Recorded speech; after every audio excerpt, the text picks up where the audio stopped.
listeners still have issued a severe thunderstorm warning for southwestern Davidson County in Middle Tennessee, northwestern Morris County in Middle Tennessee, western Williamson County in Middle Tennessee, southeast Richmond County in Middle Tennessee, until 9:30 a.m. Central Standard Time.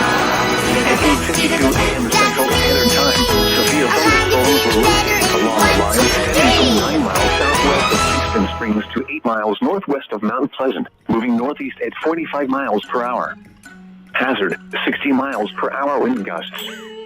Source, radar indicated. Impact, expect damage to roofs, siding, and trees. Locations impacted include Franklin, Forest Hills, Belmead, Thompson Station, Fairview, Bellevue, Santa Fe, Prim Springs, Williamsport, Leapers Fort, and Natchez Trace at Highway 96. A tornado watch remains in effect until 1 p.m. Central Standard Time for Middle Tennessee. For your protection, move to an interior room on the lowest floor of a building. Excuse you. Woo! Can I try? Excuse me. Now me. Excuse me. Watch full episodes of Vida the Vet, now streaming on YouTube.